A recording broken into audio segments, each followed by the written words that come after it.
Hi everyone, just a quick recording here for Module 4, an introduction and just an overview of what we're doing for this week.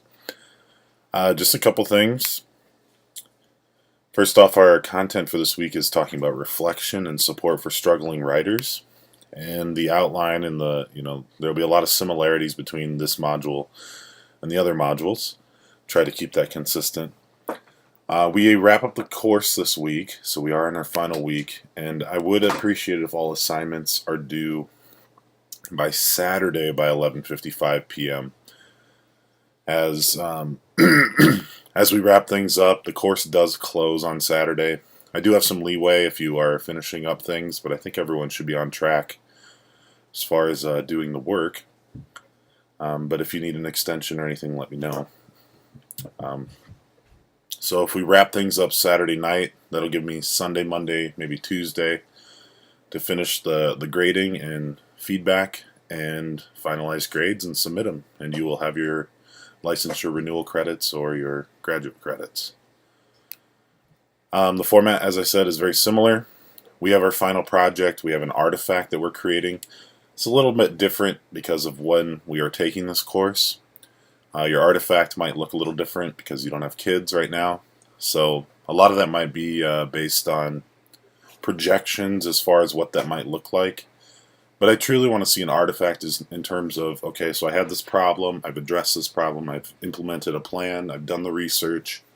Now here is my artifact, here is what it might look like as an example of this work actually coming to fruition.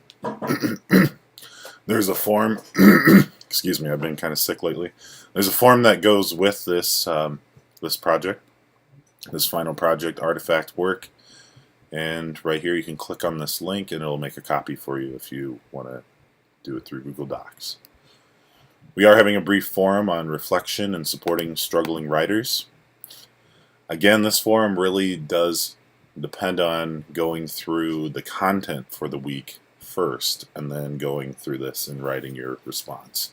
However, some of these questions you could write about currently, and then maybe you could reply to your own post and share, after looking at the resources, here's what how I will specifically change my instruction.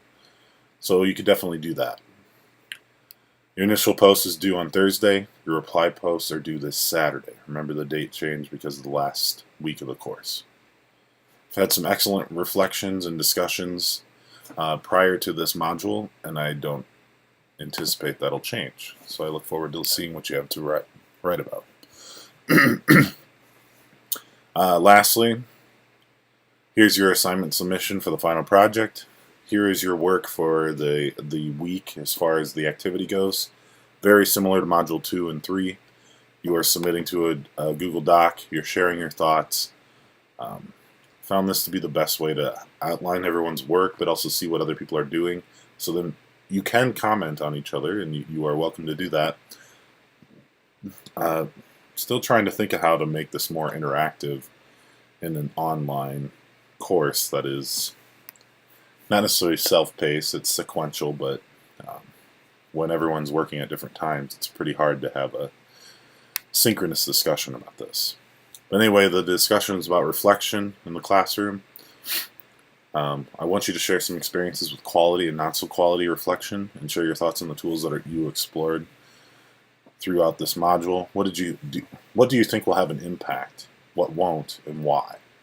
We come from different grade levels. We come from different backgrounds, experiences. I'm really curious to see what you think will make an impact and what won't. That's it for this week. Have a great last week of the class, and please contact me if you have any questions. Have a nice day.